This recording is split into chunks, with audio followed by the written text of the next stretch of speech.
come this July when we start to refinance. We still have not taken out a big bond for the capital project. We're taking out only bond anticipation notes, bands, which we're allowed to do for 4 years for any particular borrowing before we have to convert it into a bond. We're waiting to accumulate several years' worth of expenses. Right now, we only have about $14 million outstanding from the $108 million bond. I'll be telling you about this a little bit later, but we have many reserves that are restricted, meaning they can only be used for certain things. It's part of our savings, part of our fund balance. And this year we are using some to offset tax certiorari's. And on that, I should mention that it is our intention to intervene with the city of Mount Vernon and participate in a legal way to try to stop the tax reductions from corporations who try to reduce their assessments. We've rebid our contracts with our vendors. We are doing much more now to bid on state contracts and hooking into other school districts' contracts. We have long-range plans for our facilities, along with Mr. Policio and the Facilities Committee with President Zamora. We've made big inroads in moving forward with our facilities improvements. Our energy conservation, you're all probably aware of our $44 million energy performance contract, which is just about finished, the largest in the state of New York, and which is saving us hundreds of thousands of dollars every year.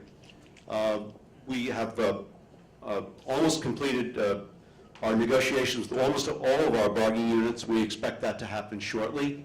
We do share services mostly through BOCES, where we have a number of cooperative programs which we can't provide ourselves or which are better provided through BOCES. And cross-utilization of staff, where we possibly can, we try to cross-train people so that they can participate in more than one work with us.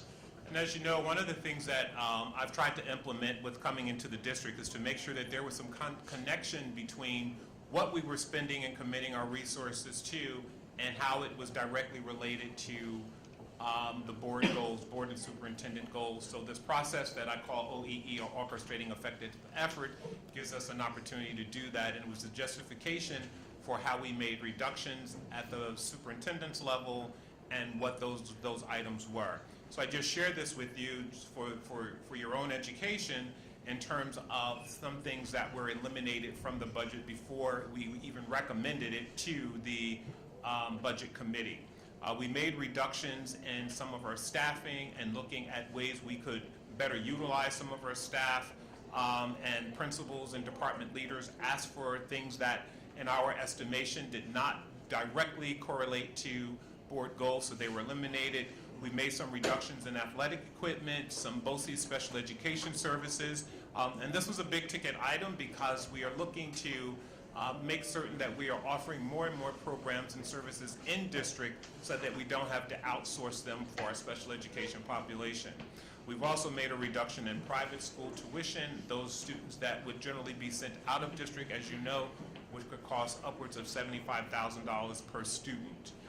We reduced payment to foster care, and we've also reduced some of our special out-of-district placement costs, including transportation.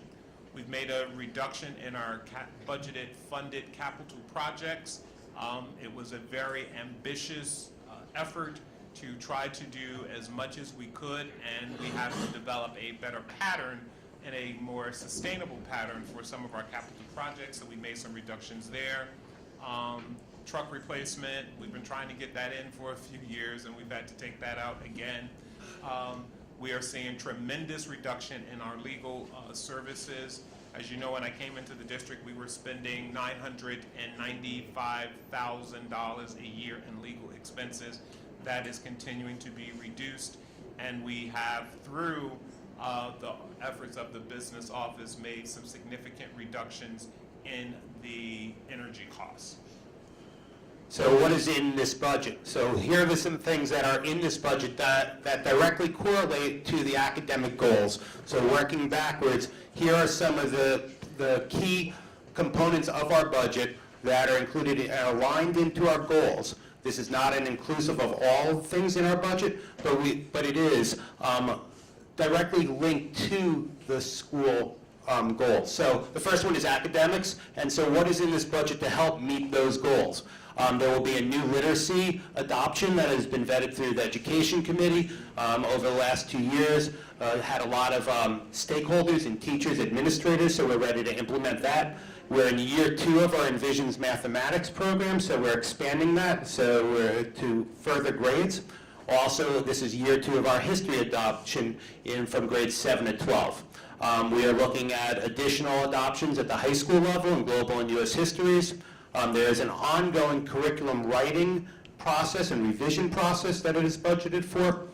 Professional development obviously is a core staple, and through our new structure, we've been able to give more opportunities for collaboration, collegial discourse and communication, and alignment to instructional practices with supports, primarily through our own trainers that we've trained. We are improving the health programs, and that was one of the comments today. Due to the addition of a director of health and physical education for the first time in several years, we will have a more comprehensive health program for our students at the elementary, middle, and high school level. So we are aware of that, and that is a direct response to one of the comments that was made tonight. We are also expanding our literacy program at the higher level so it doesn't fade out at the elementary, and we continue the momentum through middle and high school years. And we are continuing to add middle school sports and added physical education equipment to our program as per the 2020 bond. As we move on to our second goal, which focuses in on buildings, grounds, and facilities, we are continuously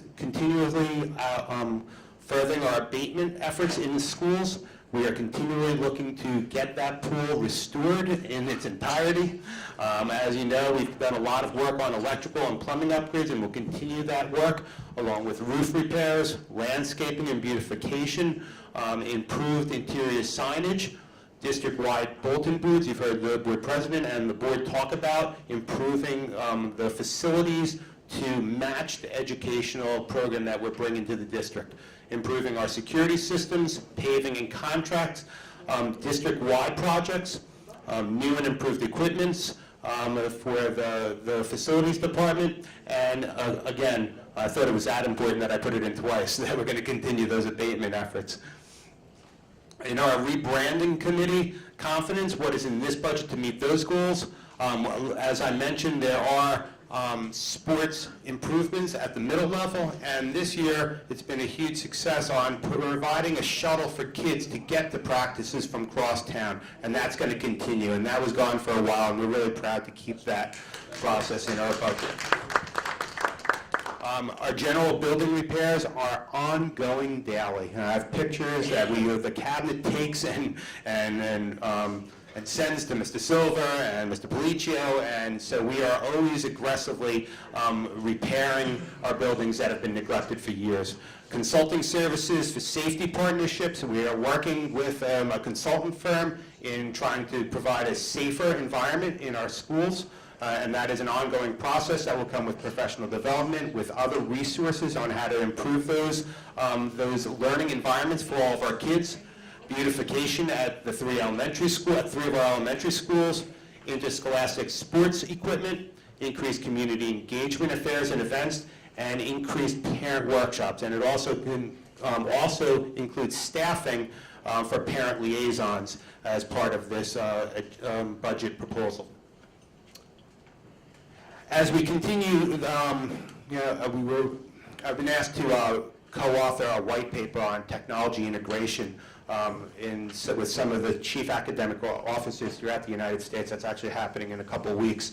And so technology is the medium that our kids are learning. They're brought up with technology. Actually, kids don't call it technology. We're the only people that call it technology, right? Kids it's just the way they work. I don't actually hear kids use the word technology. They just carry around phones, and it's just part of their daily life. So to meet them where they are in their learning environment, not us, but to meet them where they are, we have to provide a digital environment that's conducive to where they are. That includes social media, software, personalization of instruction, and to get that, we have a lot of upgrades to do, and we need to provide training, devices for our teachers, smart boards to engage in different levels of digital literacy, and we have to really continue our network core upgrade. And the data cleansing and restoration to accurate records has been an ongoing movement in the district. So we want to present to you solutions based on accurate data.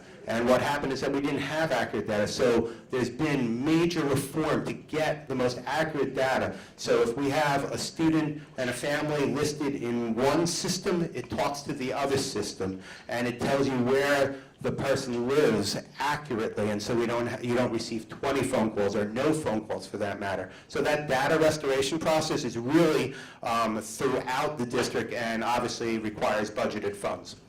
And lastly, our fifth goal to meet our high schools of excellence. And so we are moving in that direction. We've heard presentations at the board level on an international baccalaureate program, so there are funds budgeted in there.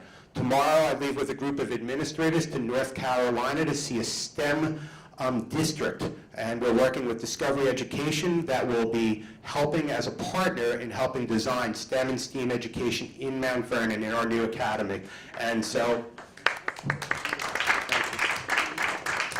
that continues to be our movement towards the gifted middle school of the arts movement. We're adding a 9th grade next year. So all 3 of our high school academies that are slated for the 2020 vision need resources and funds and efforts towards it, and this budget does capture that. Sorry, just a quick question before you move on. Yep. In terms of increasing teacher productivity, is that only connected to technology, or was there something else? I think early.